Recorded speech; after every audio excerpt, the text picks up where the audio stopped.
E aí, meu garoto? Bem, eu tô hoje aqui para falar do primeiro assunto desse módulo de biologia. Vamos falar hoje sobre bioquímica, a bioquímica da vida, ou seja, o que é que tem de implicação química dentro da biologia. Para começar falando de biologia e falar dessa bioquímica, eu quero que você entenda que a matéria ela é constituída por alguns elementos básicos e também por algumas moléculas básicas. Bem, quais são os elementos básicos da matéria viva?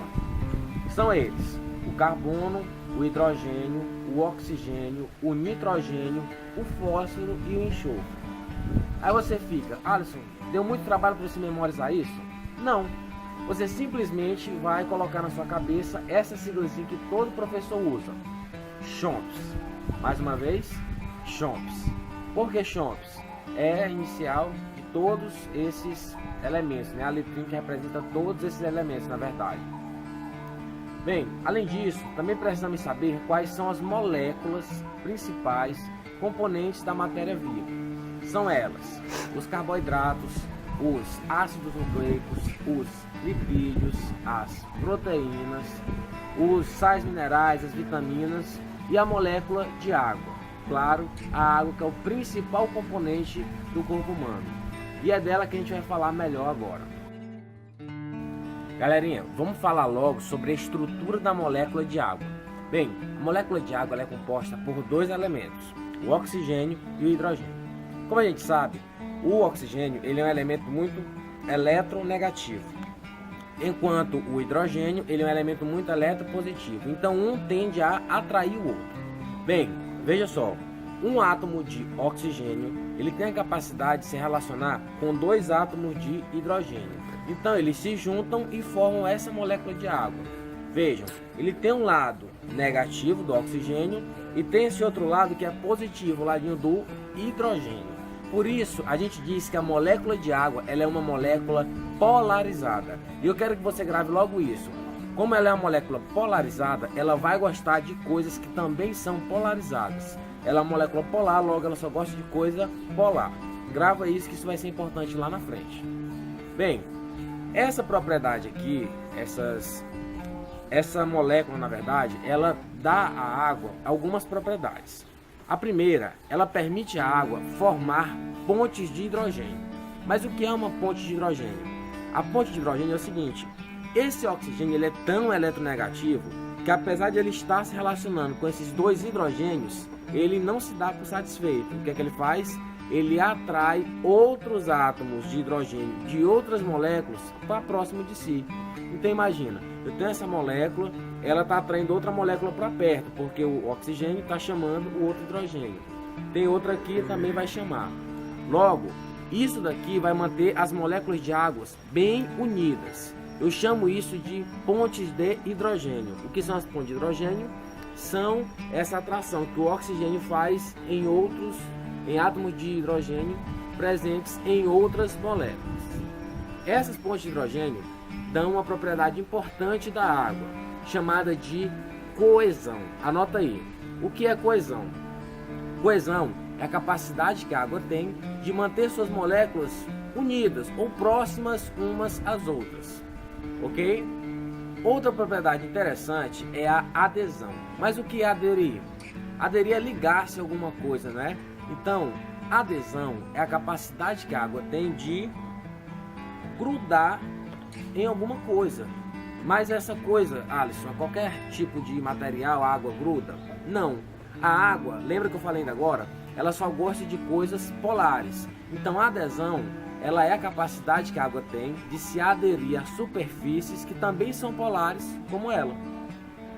A adesão e coesão, quando estão juntas, a água, claro, ela vai ter essas duas propriedades, elas dão uma terceira propriedade, que a gente vai ver agora.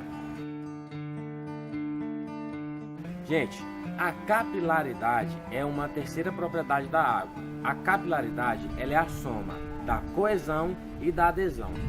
E é isso que eu quero demonstrar para vocês. O que é, primeiramente, essa capilaridade? Bem, a capilaridade é a capacidade que a água tem de subir por tubos finos ou passar por superfícies porosas. Por exemplo, uma esponja, vocês sabem, é uma superfície cheia de poros.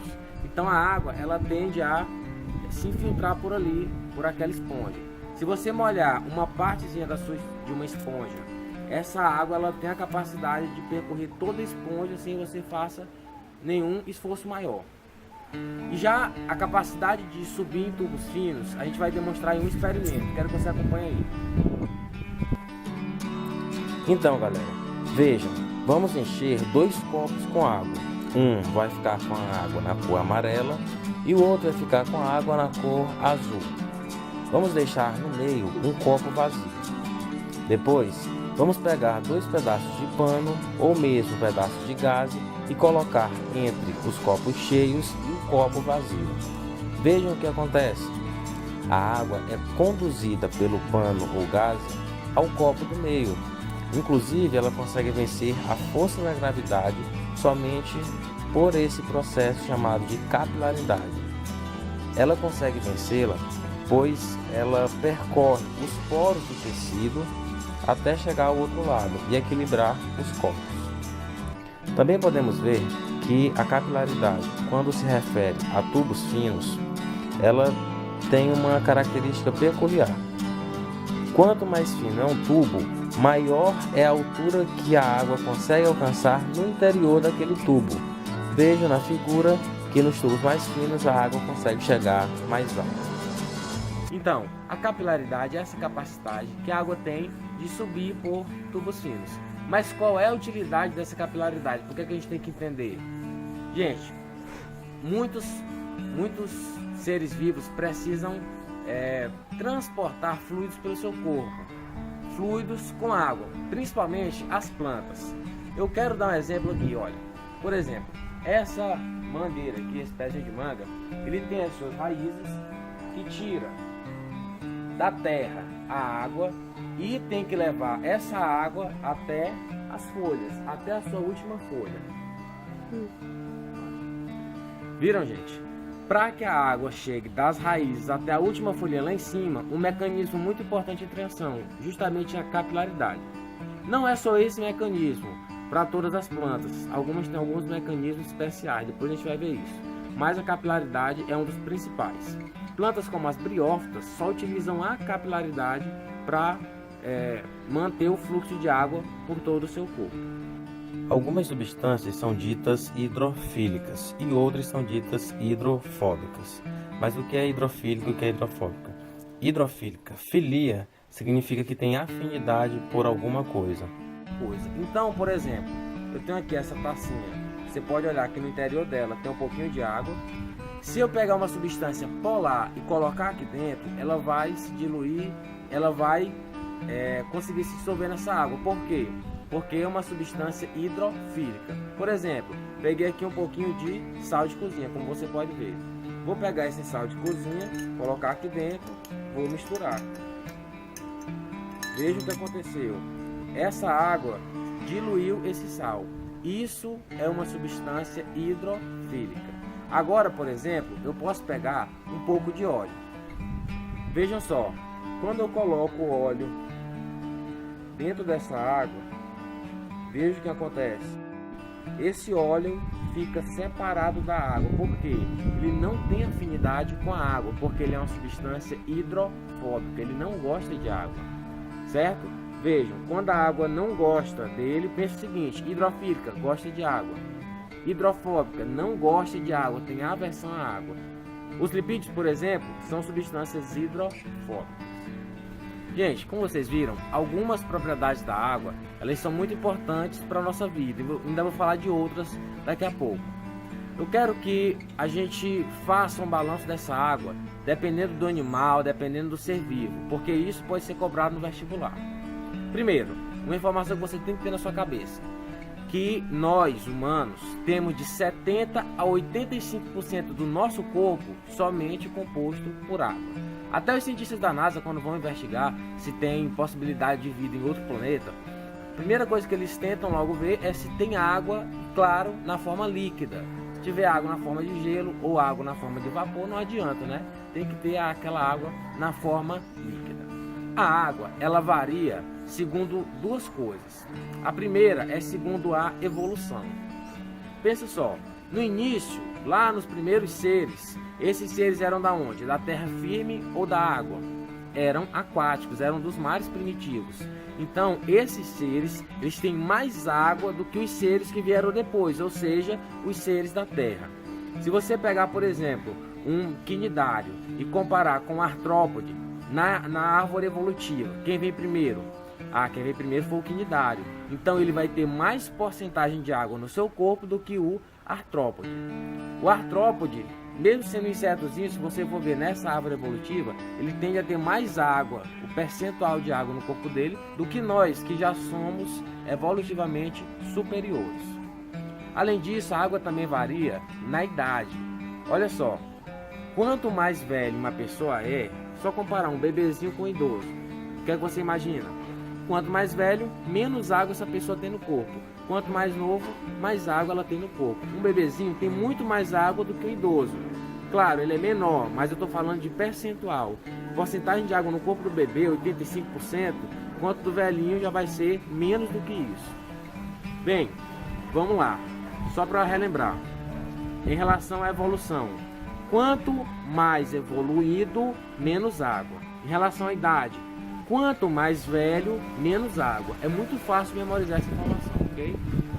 Gente, além disso, a água tem uma propriedade muito importante para essa vida aqui na Terra.